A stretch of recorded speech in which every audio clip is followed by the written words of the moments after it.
सुव्रत, सखी आणि सूरज तिघांचंही इथे खूप खूप स्वागत ऑलरेडी झालेलंच आहे काल. तर पहिल्यांदा मी तुमच्या तिघांचंही तोंड गोड करते. तिळगुळ घ्या, गोड गोड बोला, येळू बेल्ला तगोंडे ओळले ओळले बताडी. म्हणजे तिळगुळ घ्या आणि गोड गोड बोला. म्हणजे अशी म्हण कन्नडामध्ये नाहीये, आम्ही ट्रान्सलेट केलेली आहे. ओके. आणि आता काही काही इंटरव्ह्यूज मध्ये सुरुवातीला पहिल्यांदा गिफ्ट देतात. आमची ती पण देऊन झालेली आहे, पण हे माझं पुस्तक आहे. ओके. या हे माझं पुस्तक तुमच्या दोघांसाठी. आणि हे पुष्पाताई द्रविडांचं पुस्तक आहे, who is Rahul Dravid's mom, but she is also a very towering personality. So when you will read you will know. Okay. आणि सूरज, तुला पण ही पुस्तक आहे, तू आणि विराजच दोघांना मिळून. And you have one more additional book, कारण तुम्ही खूप प्रायोगिक करताना, तर त्याच्यामध्ये हे वापरा.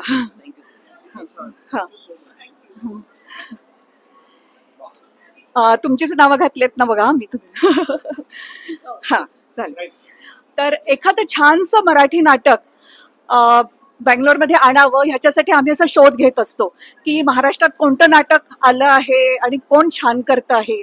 तर आमच्या लक्षात आलं की तरुण निर्माते, तरुण कलाकार, तरुण दिग्दर्शक आणि तरुण लेखक असं सगळं तुमच्या ह्या नाटकामध्ये आहे. तर आमच्या मंडळाची पहिली पसंती वरवरचे वधू ही होती आणि म्हणून आम्ही तुम्हाला बोलावलं. आता मी आमच्याबद्दल तर सांगितलं, आमचे प्रेक्षक तुम्हाला कसे वाटले? फारच म्हणजे अतिशय मजा आली.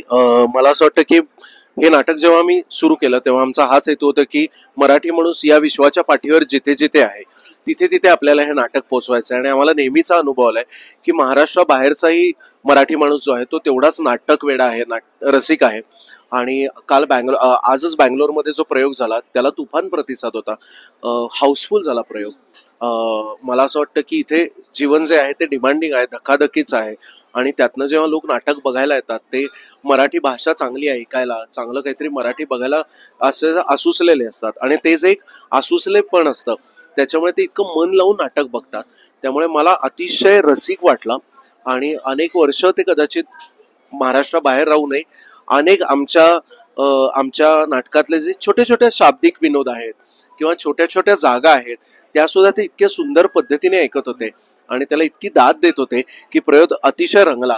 आणि पुन्हा पुन्हा जेव्हा जेव्हा नाटक करू तेव्हा बँगलोरला निश्चित घेऊन येऊ अशी आज मोहोर मला असं वाटतं निश्चित केलेली आहे मी. हो, मलाही अगदी असं वाटतं की सुरत म्हणाला तसं एखादं नाटक रंगायला किंवा प्रयोग रंगायला जेवढ्या अभिनेत्यांची ताकद लागते तेवढीच प्रेक्षकांचीही लागते. आणि फार सुंदररित्या ऐकत होते. म्हणजे मला आठवते मी आणि सूरज आम्ही एकत्र एक्झिट करतो इंटरव्हल मध्ये, विंग मध्ये, आणि आम्ही जाता जाता हेच म्हणालो, वाव काय मस्त ऑडियन्स आहे आज. कारण ते छोट्या गोष्टी पिकअप करत होते. आणि आम्हाला नट म्हणून लक्षात येतं खूप छोट्या बारीक जागांना कोणी हसलं, प्रेक्षक हसले तर ते किती इंटेंटली ऐकतायत हे मला लक्षात येतं. त्यामुळे खूपच छान झालं. येस, मला वाटलं की ज्या प्रकारे सुरू झाले ना, पहिला सीन यांनी म्हणजे या नाटकात बळीचा बकरासारखं मला पहिला सीन करायला लावतात. आणि मग लोकांशी गप्पा मारत मारत तर त्यावेळेला ज्या प्रकारे दाद मिळते किंवा ज्या प्रकारे लोक ज्या प्रकारे बघतायत, ऐकतायत, रिस्पॉन्स देत आहेत, सो तिथंच मला गंमत वाटायला की अरे आज फारच मजा. सो बेंगलोरला खूपच मजा आली मला. तर इथला जो तुमच्या वयाचा जो म्हणजे क्राऊड आहे, श्वेतासारखं वगैरे असं आहे, ही मुलं 70 तास काम करतात किंवा 90 तास काम करतात. म्हणजे अजूनच एक्सपेक्टेशन आहे त्यांच्याकडनं. समजा घरी नाहीच गेले तरी चालतील असं. तर आज त्यांना खूप वेगळा रविवार होता. Thanks to you. नाटक अगदी धमाल झालं. म्हणजे आम्हाला जे वरवरचे वधूवरनं जे वाटलं होतं ना की ह्याच्यात काहीतरी असं असेल, असं जरा जे गेस होतं ना त्याच्यापेक्षा असं खूप वेगळं. आणि इट वॉज धमाल. एंट्रीज पासनं आणि नेपथ्य एकदम वेगळं होतं. म्हणजे वेगळ्या लेव्हलवरतीच होतं, वेगवेगळ्या लेव्हलवरती पण होतं. So it was very nice. तर त्याचाच एक उपप्रश्न पण विचारते. तुम्ही प्रेक्षकांबद्दल सांगितलं की प्रेक्षक कसे होते. How we were like host. आम्ही होस्ट म्हणून कसे होते, आम्ही तुमचा पाहुणचार कसा केला, आदरातिथ्य कसं होतं, त्याच्याबद्दल सांगा. नाही, we are so lucky and fortunate की मराठी माणसं ही एकतर म्हणजे फक्त आपल्या देशात नाही तर जगभरात पसरलेली आहेत. आणि मला असं वाटतं की ते आपल्या असण्यामध्येच तो एक गोडवा आहे आणि एक मैत्र आहे. त्यामुळे आम्ही जिथे जिथे गेलोय तिथे तिथे प्रत्येक मराठी मंडळाच्या लोकांनी आमची इतकी काळजी घेतली आहे. आणि अर्थात तुम्ही श्वेताचा उल्लेख केला तसं Shweta was in touch with us since the beginning. आणि तिने काल आम्हाला अख्खं म्हणजे सेंट्रल बँगलोर फिरवलं. मग रात्री आम्ही MTR ला गेलो आणि आमचे जे हट्ट होते so we are sitting right now also was माझा हट्ट. म्हणजे मी तिला काल ऍक्च्युली फक्त म्हणाले होते की आय लव्ह दिस प्लेस आणि मला आय विश मला वेळ असता मी आले असते खायला. I would have gotten all of you. तर तिने आज तसंच प्लॅन करून इथे आम्हाला आणलंय. So I feel like it's the small things always that आणि that always stand out. So we are very happy. आणि इतकी छान लोक भेटली त्यामुळे बँगलोरमध्ये परत परत येण्याचं निमित्तही मिळालं. ओके, तर म्हणजे आता तुम्हाला असं नक्कीच विराजसला सांगावं लागेल की यू मिस्ड एव्हरीथिंग. कौतुक, लाड, आणखीन इथलं आदरातिथ्य, बरोबर. आणि दुसरं म्हणजे आता मला हे सांगायचंय की जिथे आम्ही राहतो आणि जिथून आम्ही घ्यायला आलो म्हणजे विशेषतः श्वेता आमची प्रेसिडेंट, ती म्हणजे अक्षरशः इंग्लिश खाडी पोहून आल्यासारखी आलेली आहे. She stage that far. Okay, आणि ती इतक्या आनंदाने तुम्हाला पिकअप करायला आली. So hats off to her. विनोदी नाटक खूपच सिरियसली घ्यावं लागतं आणि करावं लागतं, म्हणजे कारण त्यांचे डायलॉग लोकांपर्यंत पोचवायचे, हशा मिळवायचा आहे, म्हणजेच ते नाटक रंगत जाणार. म्हणजे you took so many efforts की त्याच्यामुळे ते आम्हाला एफर्टलेस वाटलं. So effortless. आणि खूप लोकांना काजोलची आठवण आली, पण we can't compare you with anybody. मला मी त्याला पण विचारते की तुला कुणाचं असं वाटतंय का साधर्म्य आहे, कुणाचं ह्याच्याशी पण नाही त्याचं पण नाही. सूरज, तुझ्याबद्दल म्हणजे पूर्वीच्या पौराणिक नाटकांमध्ये नारद मुनी यायचा आणि तो कळ लावायला यायचा आणि मग तिथून तो नाटकाला डायरेक्शन पण द्यायचा, वेगळी दिशा द्यायचा. पण तू वेगळ्या पद्धतीने नाटकाला दिशा देत होतास and you were helpful, right. तर तू उलटा नारद होतास असं मी म्हणेन ना. It was very nice, very hilarious. आणि त्याच्यानी व्हॅल्यू ॲडिशन खूप झाली. It was just not his presence, it was value addition always.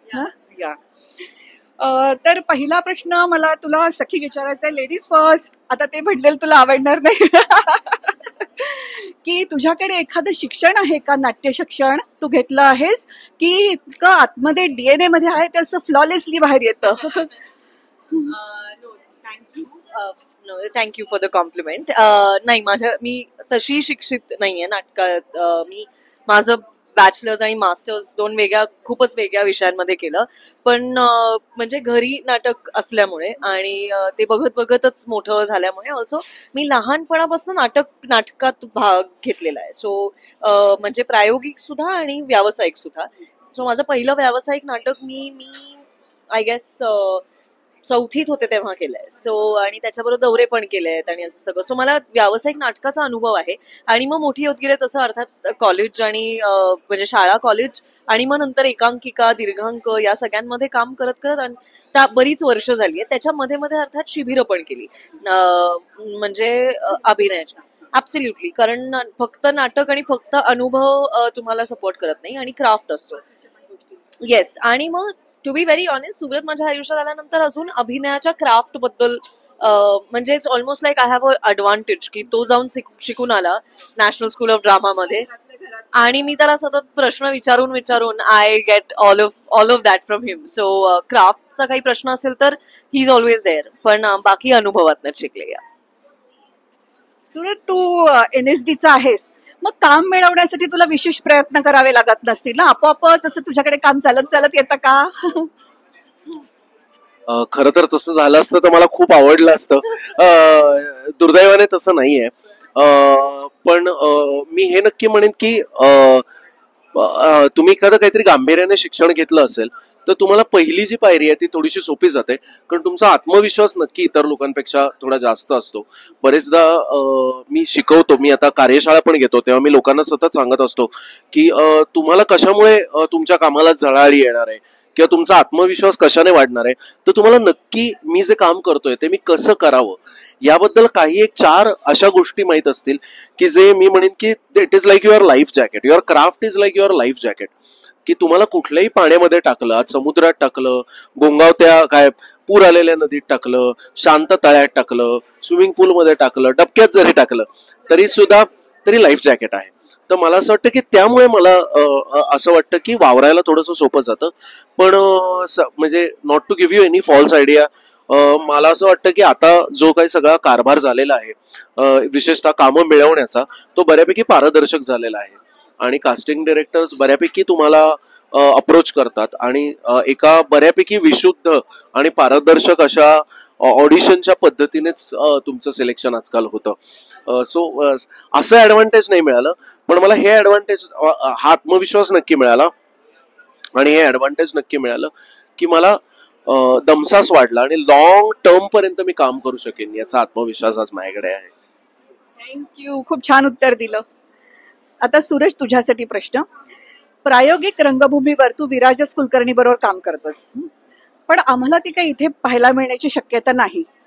Actually हे एक लक्झरी आहे की प्रायोगिक मध्ये काम करणं, की तुम्हाला पोटाची चिंता तुम्ही करत नाही आहात आणि प्रायोगिक करताय. दिस इज लक्झरी. तर तुझ्या कामाबद्दल पण तू सांग, आणि त्याचे विषय कसे निवडता, त्याचा प्रेक्षक कोण असतो हे, आणि मुळात हे का करावं असं वाटतं, आणि त्याला लागून हा प्रश्न की ह्या प्रायोगिकचे जे तुम्ही प्रयोग करता हे तिकीट लावून करता की हे फुकटचे असतात, पदरचे पैसे घालून करता? हाऊ यू मॅनेज दिस अर्थशास्त्र?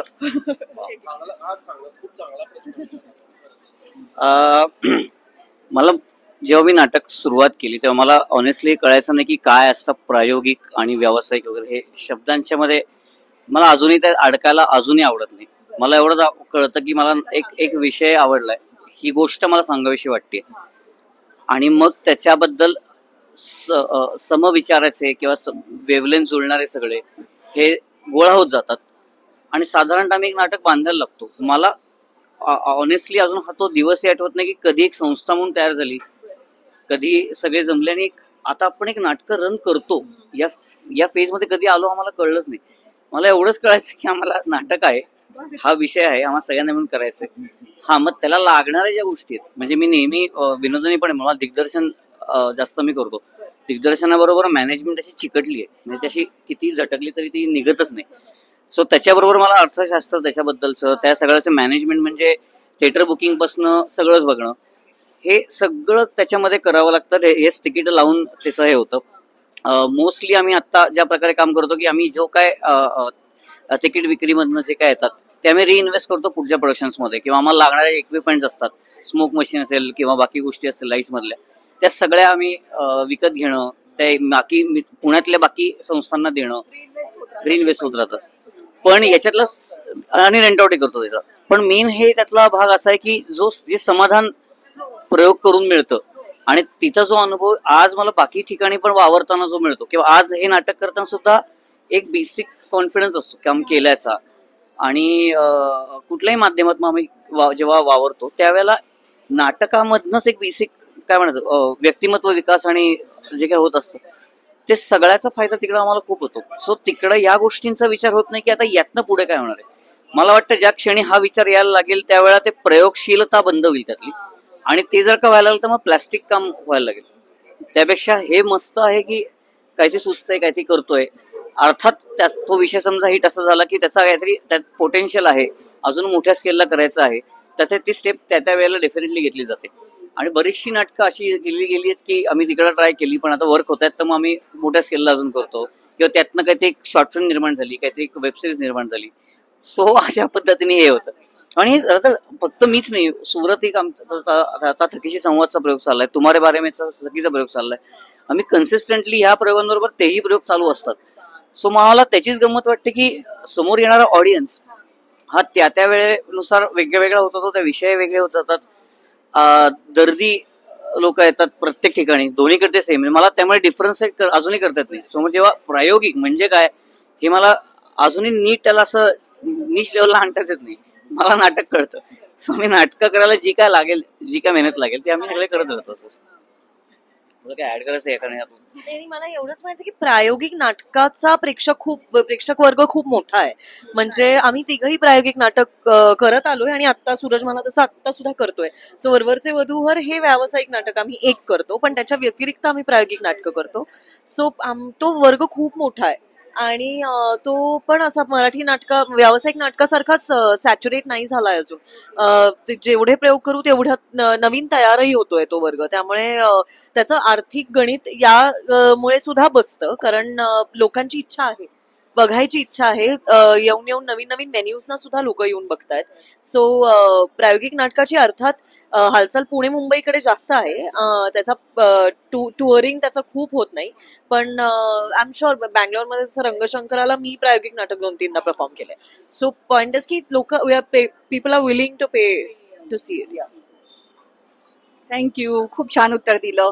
बरं, आता ह्या प्रश्नाचं उत्तर तुम्ही तिघांनाही द्या. आत्ताची जी तुमची जनरेशन आहे ऍक्टर्सची, ती मोर ओपन, मोर कनेक्टेड, मोर अप्रोचेबल वाटते. हा तुमच्यातला बदल खूप चांगला आहे, स्वागतार्ह आहे. पण हे तुम्ही असे ऍटिट्यूड नसलेले कलाकार कसे काय झालात? कारण मी अनुभव सांगते, पूर्वी आमच्याकडे एक नाटक आलं होतं, माझ्याकडे जबाबदारी होती चहा नेऊन द्यायचं, तर माझ्या हात असं थरथर कापत होते. मी म्हटलं कशी जाऊ मी समोर, आणि हे कारण आय कॉन्टॅक्ट सुद्धा होऊ देत नाही. You know, when you have eye contact then you know the person, you can talk, you can approach. असं म्हटलं अरे हे काय, म्हणजे आम्ही काय करतोय तुमच्यासाठी, कारण आम्ही कलाकारांचा मान देतोय, कलाकारांना सन्मान करतोय. आम्ही प्रेक्षक आहोत, पण आम्ही तुमच्या डोक्यावर घेतोय. असं that we have that feeling की we want to see nice work from you. तुमच्यामध्ये हा खूप फरक जो आहे ना, really commendable. How it is. Sorry.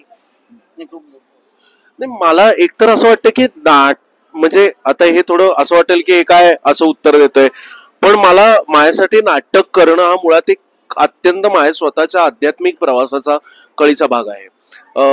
हे दोन गोष्टी आहेत. एकतर तुम्ही विविध भूमिका करता, याच्यातून तुम्ही एकतर ज्याला आपण म्हणतो की माझं जो गर्व आहे तो वाढत जाऊ शकतो, किंवा तुमच्या लक्षात येतं की अरे मी वेगवेगळी पात्र होऊ शकतो, तर मी अधिक सहज असू शकतो. आणि म्हणजेच खरंच जर आपण म्हणत असू की एक नट हा जर पाण्यासारखा असेल किंवा पात्रासारखा असेल, तर ते मला असं वाटतं की ते फक्त रंगमंचावर आणि दुसरीकडे वेगळं असं मला वाटत नाही. तर अभिनय मला असं वाटतं की माझ्या जगण्याचा अविभाज्य भाग आहे असं मी म्हणत असेल तर ते माझं वोकेशन पण आहे, तो माझा जगण्याचा मार्ग आहे. सो मी एका अर्थाने म्हणेन की it is in a way it is way of practising acting. Unless I am selfless and I really don't accumulate that ego and I let go that ego, I know that I won't be able to act well. कारण मी म्हटलं तसं आता सांगत होतं की ठकीशी संवाद नावाचं आत्ता नाटक करतो, त्यात मी 75 वर्षाचा एक वृद्ध करतो. त्याच्या आधीच्या ताली नावाच्या हिंदी वेबसिरीज मध्ये सुष्मिता सेन यांच्याबरोबर मी ट्रान्सजेंडर व्यक्तीची भूमिका केलेली होती. आज तुम्ही नाटक पाहिलं त्यात हे वेगळं आहे. तर हे सगळं करणं अशक्य आहे जोपर्यंत तुम्ही माणूस नावाच्या गोष्टीला खरंच भिडत नाही, आणि ते कुठल्याही ठिकाणी, आणि ते तुम्हाला 1 to 1 आय कॉन्टॅक्ट घेऊन अशाच पद्धतीने बघत असतो. सो जगणं ही माझी कार्यशाळा आहे, आणि जेवढा मी त्यातनं विड्रॉ होत जाईन, जेवढा मी स्वतःला कुठल्या तरी हाय पेडेस्ट्रियनवर ठेवत जाईन, तेवढी म्हणजे कलेचा दर्जा तुम्हाला दिसेल की ढासळताना दिसतो. सो बरेचदा नट ते तर होतच, आणि अशा पद्धतीचे जे कलाकार आहेत, तुम्ही म्हणजे कोण चांगलं वाईट असं मी नाही म्हणत आहे, पण त्यांच्या कलेचा दर्जा तुम्हाला ओव्हर द इयर्स ढासळताना दिसला. पण आय होप की आमचा दर्जा पण आम्ही जे प्रयत्न करतोय तसा उंचावत जावा, एवढीच इच्छा आहे. जसं मला या नाटकातलं पण एक वाक्य आहे की नाटक हे सगळ्यांनी मिळून करायचं असते, पडद्यामागचे, पडद्यापुढचे, पिठातले आणि शीटातले. इट्स लाईक प्रेक्षक हे सगळे मिळून आपण सगळं करतो. त्यामुळे त्याच्यामध्ये समोर कोणतरी आहे किंवा माझ्या मागे कोणतरी उभं आहे, लाईट म्हणून मित्र उभे आहे, सगळे मिळून होतंय काय ते म्हणून आहे. एकट्याला तसंही मला वाटत नाही नाटक क्षेत्रात काही भाव आहे. एकट्या लेखकाला काही भाव नाही, एकट्या दिग्दर्शकाला काही नाही. इट्स अ क्युम्युलेटिव्ह काहीतरी हे आहे. त्यामुळे मला वाटत नाही की अशा पद्धतीच्या याच्यामध्ये त्याचा काय फार टिकाव पण होईल. त्यामुळे इट्स बेटर की सगळे आनंदाने आणि करतात. म्हणजे सुरत म्हणाला तसं नट म्हणून किंवा कलाकार म्हणून तुमचं ध्येय पुढे काय आहे यावर हे सगळं मागचं अवलंबून असतं. म्हणजे मला असं वाटतं की आम्ही तिघं किंवा विराजस आमची जी टीम जोडली आहे किंवा आमचे जे मित्रमैत्रिणी आहेत, तुम्ही म्हणालात तसं या जनरेशन मधला तुम्हाला हा फरक जाणवतोय. त्यातलं अर्थात कॅटेगरीज आहेत आणि हे आहे, पण मुळात आम्ही कलाकार यामुळे झालो कारण आमचं या कलेवर प्रेम आहे आणि आम्हाला कलाकार म्हणून अधिक अधिक मुरत जायचंय पुढे. We want to achieve something that journey is not necessarily exterior. आम्ही काहीतरी आमचं शोधतोय आणि तो सुब्रत म्हणाला तसं ऑलमोस्ट आध्यात्मिकच आहे तो प्रवास. त्यामुळे मला असं वाटतं की त्या प्रवासात ना unfortunately nobody else is involved. ते आमचं आहे आणि त्यामुळे आम्ही कुठल्याच हायरार्कीमध्ये वर नाही कारण आम्ही आमच्याच एकट्याच्या प्रवासात आहोत. अर्थात परत हे खूप प्रिटेन्शियस पण वाटू शकतं उत्तर, पण honestly sorry, you want to say something? नाही, मला एवढंच म्हणायचं आणि शेवटचे 30 सेकंद यात ऍड करायचं तर आमच्या तिघांचेही पालक. मी जस्ट हे म्हणणार होते की हे खूप प्रिटेन्शियस माझं उत्तर वाटू शकतं. त्याचं दुसरं खूप प्रॅक्टिकल बाजू ही आहे की माझ्या सुब्रतची आई, सुरतचे आई वडील, त्यांना पण मी भेटली आहे. ते जिथून येतात आणि माझी आई तर या क्षेत्रातली आहे, तर माझं म्हणणं आहे की आम्हाला जमिनीवर आणण्याचं काम हे ते चोख करतात. त्यामुळे माझ्या आईने मला, आणि खूप गरजेचं आहे, आम्हाला एवढं सिरियसली घेतलं जात नाही घरी, त्यामुळे आम्ही स्वतःला खूप सिरियसली घेत नाही. पण माझ्या आईने मला खूप इंटरेस्टिंग गोष्ट सांगितली होती. माझं जस्ट म्हणजे व्यावसायिक काम माझं सुरू झालं तेव्हा की घरी आल्यानंतर म्हणजे झिरो पोझिशनला येणं खूप महत्वाचं आहे. You come back to zero. मग ते काय लागतं तुला करायला? कम वॉश युटेन्सिल्स, भांडी घास घरी आल्यावर, भांडी घास किंवा काहीतरी असं इतकं मंडेन कर जे तुला झिरो पोझिशनवर आणतं. आणि मग दुसऱ्या दिवशी जेव्हा परत जाशील कामावर तेव्हा 0 to 100 हा प्रवास परत गाठ आणि मग तो तू गाठ आणि परत घरी ये, परत शून्यावर ये. तर मला असं वाटतं की that has really stuck with me. आणि मला असं वाटतं की कारण बाकी काहीच, तुमचं काम तुमच्यासाठी बोलतं. So if I was eccentric and you like my work, you would put up with me. कारण तुम्ही म्हणाल की नाही हिचं काम खूप चांगलं आहे, पण त्यामुळे मला असं वाटतं आम्ही तिथे पोचायला आम्हाला थोडा वेळ आहे, त्यामुळे आम्ही नीट वागू आधी व्यक्ती म्हणून. बरोबर. तर सुब्रत, कला कारखाना ही तुमची संस्था तुम्ही काढली. आता त्याच्या वेगळ्या रिस्पॉन्सिबिलिटीज असतात, ती वेगळी कामं असतात. मग क्राफ्टवरती परिणाम होण्याचा धोका आहे का? नाही, या वयात येऊन तसं वाटत नाही मला, कारण मी मध्ये मध्ये म्हटलं तसं प्रायोगिक नाटक सतत करत असतो. आणि मला असं वाटतं की आत्ता जर काही झालं असेल तर आत्ता एका अर्थाने वृत्तीच झाली आहे. कारण कधी कधी मला हे नाटक करताना असं लक्षात आलं, अर्थात आमचे जे या नाटकाचे सहनिर्माते आहेत देवेंद्र राव सर, यांचा नेहमी ऍक्टिव्ह सहभाग असतो आणि त्यांचा प्रचंड मोठा पाठिंबा आणि परत कार्यभार उचलण्यातही त्यांचा सिंहाचा वाटा असतो. पण या व्यतिरिक्त सुद्धा मी म्हटलं तसं निर्माता म्हणून आम्हाला दोघांनाही आजकाल बरीच जबाबदारी काही घ्यावीच लागते. त्यामुळे चांगली गोष्ट उलटी झाली. ऍक्च्युली मी थोडा जास्त रिलॅक्स असतो. मला असं वाटतं की पूर्वी माझं काम करताना खूप अतिरिक्त दडपण घ्यायचो. आता तो दडपणवाला जो भाग आहे तो सगळ्यात निर्मात्याने उचललेला आहे. त्यामुळे ऍक्च्युली मी जेव्हा अभिनय करायला सुरुवात करतो या नाटकात, आणि विनोदी नाटक आहे आणि तुम्ही आज बघितलंच की प्रेक्षक अक्षरशः डोक्यावर उचलून धरतात पहिल्या क्षणापासून नाटकाला, तर ऍक्च्युली तो भाग माझ्यासाठी जास्त सुखावणार आहे आणि रिलॅक्स करणार आहे. तर सखी, हिंदीमध्ये पण तुम्ही नाटकं करता आहात ना, नाटक दोघं जण करता आहात.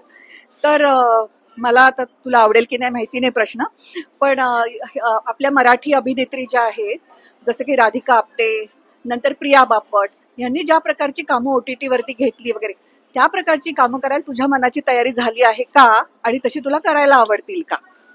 Is it a good right question? Absolutely, both Radhika आणि प्रिया अर्थात more relatively new in to the OTT space. पण मला असं वाटतं की राधिका हॅज बीन, मला असं वाटतं म्हणजे हो, आणि एका अर्थाने एक प्रेरणास्थान आहे सगळ्या मराठी मुलींसाठी. हे बघा, त्यांनी काय चॉईसेस केले त्यांच्या कामाचे आणि त्यांनी कुठली भूमिका घेतली, स्वीकारली, हे त्यांचं व्यक्तिगत स्वातंत्र्य आहे. आणि मला असं वाटतं की ते सब्जेक्टिव्ह आहे, कोणाला ते आवडेल कोणाला आवडणार नाही. माझं म्हणणं आहे की मला दोघी खूप धाडसी वाटतात. आणि आत्ताच्या काळातल्या बऱ्याच मराठी अभिनेत्र्या आहेत ज्या हिंदीत खूप चांगलं काम करतायत.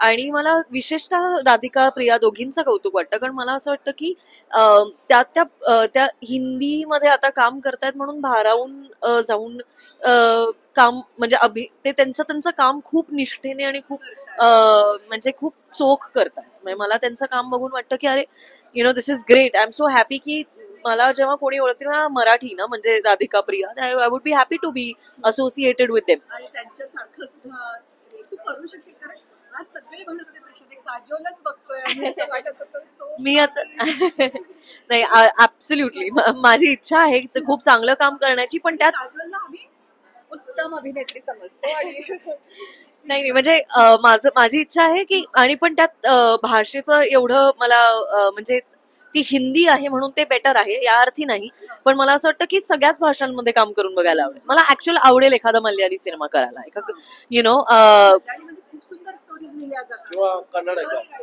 हा म्हणजे कन्नडा सिनेमा, मी कन्नडिगा सिनेमा एवढा पाहिलेला नाहीये, त्यामुळे I am not sure, but of course Malayali cinema और मला असं वाटतं की मला चॅलेंजिंग भूमिका करायला आवडतील, आणि त्या अर्थी त्या दोघींनी तशा भूमिका स्वीकारल्या आहेत आतापर्यंत त्यांच्या प्रवासात. त्यामुळे मला ते पण मला असं वाटतं की येस, फॉर शुअर त्यांनी जसं केलंय, आय वुड लव्ह टू. कारण मला ना तू ग्लॅमरस पण दिसू शकते आणि नॉन ग्लॅमरस पण दिसू शकते. You can fit in any role असं वाटलं म्हणून. या तर सूरज, तुमच्या ह्या टीमचा लीडर कोण आहे? लीडर म्हणजे इन द सेन्स सगळ्यामध्ये आता ह्या वरवरचे वधूवरच्या टीमचा लीडर कोण आहे?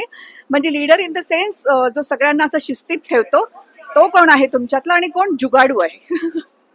लीडर म्हटलं तर I think captain of the ship always विराजच येईल, कारण त्याच्या डोक्यातनं आलेले, किंवा त्यांनी लिहिलं म्हणून हे सगळं घडलं. कारण मला लेखक हा दैवत वाटतो, त्यामुळे त्याला जे काय सुचलं त्यांनी सगळं ज्या प्रकारे मांडलं, इन्क्लुडिंग पंचेस जे काय मी म्हणतो, ते जास्त कौतुक मला त्याचं वाटतं, कारण त्यांनी लिटरली इतकं छान लिहिलंय की आमचं काम फक्त बोलणं आहे.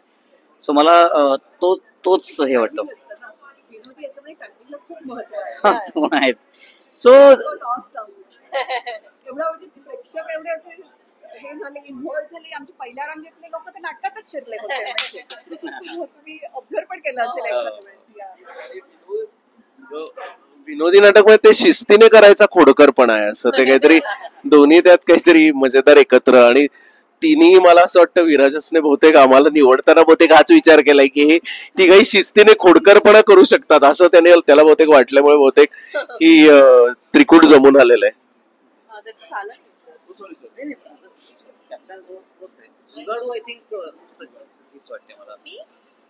जुगाडू नाही, जुगाडू सखी आहे. हिचं खरं नाव सई आहे बाय द वे.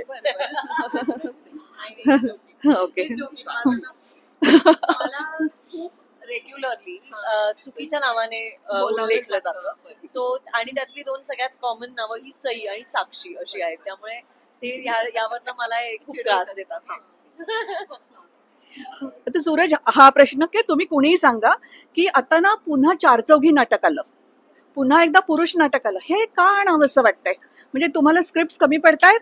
तुम्ही त्या लेखकांना मिस करताय? जसे तेंडुलकर होते, शिरवाडकर होते, कानेटकर होते, दळवी होते, तर त्या लेखकांना तुम्ही मिस करता का? तुम्ही म्हणजे तुम्ही नाही, ऍज अ यंगर ग्रुप आहे, पण म्हणजे पुन्हा, आणि त्याच्यासाठी जो प्रेक्षक ओढला जातोय, पुन्हा त्यांना पाहायचंय, सगळ्यांना पुरुष पाहायचंय. चारचौघी आम्ही इथे 2 प्रयोग लागले होते लागोपाठ, सकाळ संध्याकाळी, हाऊसफुल.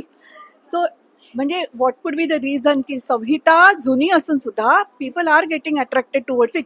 इवन मला हे जेव्हा दिसलं ना, मी म्हटलं लाल्या तू खूप छान करू शकशील असं मला वाटलं सुरत. हो की नाही? बरोबर बोलले ना मी? अश्रूंची झाली फुले तुम्ही करा आणि आम्ही ते इथे आणू. म्हणजे एक सेंटिमेंटल भाग त्यातला हा सांगते की आता तुम्ही मे बी ओरिजिनल चारचौघी पाहिलं असेल, आणि ते जेव्हा स्टेज झालं तेव्हा, आणि तुम्हाला ते भयंकर आवडलेलं असेल त्या काळात. तर आत्ताच्या काळात जेव्हा चारचौघी पुन्हा परफॉर्म होतं किंवा स्टेज केलं जातं, तेव्हा तुमची इच्छा असते की तुमच्या मुलांनी ते बघावं, कारण तुम्हाला त्या काळातलं ते तेव्हा आवडलं होतं, पॉइग्नंट वाटलं होतं. सो तुम्ही तुमच्या मुलांना घेऊन जाता. So now you are going back to the theatre because of nostalgia, आणि you are taking somebody along for knowledge, so knowledge gaining. त्यामुळे आणि मग मे बी तुमच्या सेकंड चॅनलला जर ते आवडलं तर they will then take other people recommend, आणि असं. सो 2 गोष्टी असतात की एकतर मला माहितीये की हे नाटक त्या काळात तेव्हा खूप चाललं होतं आणि लोकांना आवडलं होतं, तर काय होतं बाबा नाटकात, म्हणून मी जाते, क्युरिओसिटी. सो आता ह्या 3 कॅटेगरीज मधली लोक येतात नाटक बघायला, आणि मोस्टली अशीच नाटकं परत येतात ज्यांना खूप प्रतिसाद मिळाला होता आणि तेव्हा जेव्हा ते केलं होतं. आणि कलाकार म्हणून मला असं वाटतं मोह म्हणजे तुम्ही जसं म्हणालात की हा लाल्या खूप उत्तम करेल, आता त्याच्याकडे जेव्हा हे नाटक येईल त्याला खूप अवघड जाईल त्याला नाही म्हणणं. काशीनाथ घाणेकरांशी हे आहे ना, त्यांनी काम No. केलं, रमेश भटकरांनी केलेलं आहे, पण म्हणजे आता भावेंनी पण केलंय. येस, तर त्याच्याकडे जर आलं तर नट म्हणून जो मोह होतो की मला हे करून बघायचं आणि मला हे या पद्धतीने करून बघायचंय. सो मला असं वाटतं की त्या अर्थी पुनरुज्जीवित नाटकं म्हणून आता थोडी आहे. नाही, पण मला असंही वाटतं की त्यातही जीच तग धरली आहेत त्या नाटकांचे विषय आणि एकतर त्या नाटकांचे जे आत्ताचे प्रयोग आहेत ते अतिशय नेटके आणि परिणामकारक आहेत म्हणून पण लोक बघतात. आणि क्रमांक 2, त्या नाटकाचा आशय विषय हा अजूनही लोकांना भावतोय. पुनरुज्जीवित केलेलं प्रत्येक नाटकच चालेल असं नाही. म्हणजे तुम्ही गेल्या 10-12 वर्षात पाहिलं तर पुनरुज्जीवित बरीच नाटकं झाली, 41 नाटकं झाली, त्यातली चालली 10च. ते का चाललंय याचा आपण विचार केला पाहिजे. म्हणजे जी चालतायत त्याचा आशय विषय अजूनही लोकांना भावतोय. हा त्या नाटकाचा गुण आहे, हे सगळ्यात महत्वाचं आहे. तुम्ही कुठलंही त्या काळात गाजलेलं नाटक उचलून आज केलं तर कित्येक नाटकं आणि सगळीच काही बरी आहेत असं नाही. मग आपण चांगलंच फक्त बघतो. अगदी महान नाटककारांनी सुद्धा अतिशय डाव्या हाताने वाईट नाटकं पण लिहिली आहेत आणि लोकांना वाटायला आता हा एवढा तरुण आहे का असं बोलतो, पण मी नाटकाचा अभ्यासक आहे ना, जे खरंच आहे. शेक्सपियरने सुद्धा वाईट नाटकं लिहिली आहेत. शेक्सपियरची 10-12 नाटकच तशी अत्युत्कृष्ट, आणि ते प्रत्येकच कलाकाराचं असतं. त्याने 100 कामं केली तर त्यातली अत्युत्कृष्ट किंवा काळाच्या पडद्यावर टिकून राहणारी काही मोजकीच कामं असतात. म्हणजे ती त्याची मर्यादा आहे असं मी म्हणत नाही, हा असंच असतं. तर त्या अर्थाने मला असं वाटतं की जी नाटकं तग धरत आहेत ती महत्वाची आहेत अजूनही, त्याचे विषय आशय म्हणून ती लोकांना पुनरुज्जीवित करावीशी पण वाटतात असं. बरं, आता तूच सांगून टाक पुढचं, तुझं रोल मॉडेल कोण आहे? कारण तू तालीमध्ये पण केलंस आणि म्हणजे वेगवेगळ्या भूमिका तुला करायला आवडतात, वेगवेगळ्या पठडीतल्या. Who is your role model in Hindi, Marathi, English, कुठलाही? 3 नावं घेतो. एक मराठीतले डॉक्टर श्रीराम लागू साहेब मला फार महत्वाचे वाटतात. त्यांची शेवटची 2 नाटकं मी बघितली आणि त्यांच्याबरोबर अतिशय जवळून काम केलेल्या 2 दिग्दर्शक हे माझे गुरु आहेत. तर त्यांच्याकडनं डॉक्टर लागूंच्या कामाविषयी मला थोडंसं कळलं आणि त्यांची एक कार्यशाळा केली. तर त्यांची जी शिस्त आहे आणि दमसास आहे, म्हणजे दमसास म्हणजे मी म्हणेन की एकतर भूमिका विविध जगण्याचा जो स्पेक्ट्रम आहे एवढा मोठा त्यांचा पंखा आहे की विविध पद्धतीच्या भूमिका, आणि दमसास म्हणजे मोठी भूमिकेचं आव्हान पेलण्याचा पण दमसास आणि 82-83 वर्षाचं होईपर्यंतचा दमसास.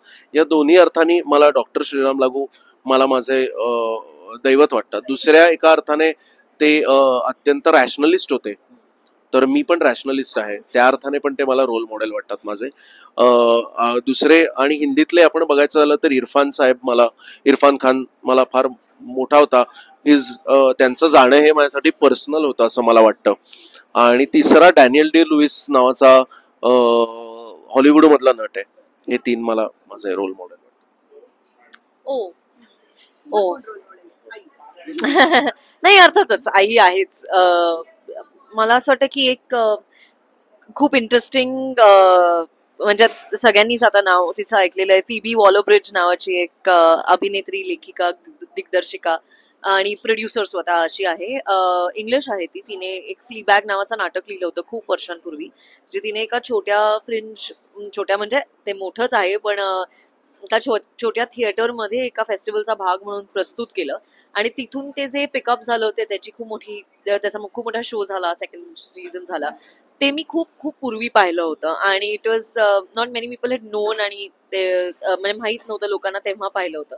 आणि मला असं वाटतं की तिच्याकडे जी क्वालिटी आहे ऍक्टर म्हणून किंवा लेखिका, दिग्दर्शिका म्हणून, ती it reflection of who she is as a human being. आणि मला असं वाटतं की मला तिच्यासारखं व्हायचंय, म्हणजे मला तिच्यासारखंच काम करायचंय किंवा तिने केलं तेच करायचंय अशातला भाग नाही, पण तिच्यासारखं काम करायचंय. ती जसा विचार करते तिथे कुठेतरी पोचायचंय. सो या राईट नाव आता तरी ते for sure.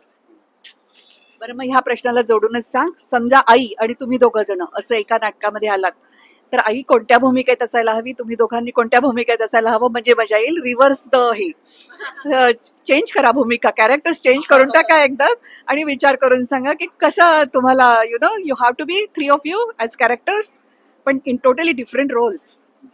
Honestly she is सुरत seems more like her son than I do in terms of त्यांच्या आवडी-निवडी, सवयी, म्हणजे ते खूप सिमिलर आहेत दोघं. I am the odd one out. पण मला असं वाटतं की शुभांगी मावशीचं सगळ्यात मोठी स्ट्रेंथ ऍक्टर म्हणून असे की ती अक्षरशः म्हणजे पूर्णपणे कायापालट करू शकते ती स्वतःचा वेगळ्या भूमिकेत, आणि अशा कायापालट करू शकते की विश्वासही बसणार नाही की अरे ती मूळ काय आहे हे कळूच शकणार नाही. तर मला तिच्याबरोबर असं एखादं नाटक करायला आवडेल की ज्याच्यात मल्टिपल रोल्स ज्याला आपण म्हणतो की एकामागोय. तर मला असं वाटतं आम्ही तिघांनाही असं कोणाच्या डोक्यात काही असेल की आम्ही तिघही सटा कपडे बदलून वेगवेगळ्या भूमिका, म्हणजे एकाच नाटकात 7-8 भूमिका तिघही करतोय, आणि विनोदी नाटक आहे, आणि इकडून तिकडून असं, म्हणजे इकडून तर तसं झालं. It will be really my almost like dream project. We should think something. Yeah think about it. करा काहीतरी छानसं आणि तुमची स्वप्नांची पूर्तता पण होऊ दे. आणि सूरज, तुला पण ऑल द बेस्ट. तुझी सर्व जी प्रायोगिक नाटकं आहेत ती व्यावसायिक नाटकांमध्ये येऊ देत and become a star. All of you are already star for us. So all the best to you. आणि माझ्याकडे तिळगुळ अजून थोडासा उरला आहे, तर प्रत्येकाने पुन्हा एकदा तोंड गोड करा आणि येळू बेल्ला तगोंडे ओळे ओळे माताडी.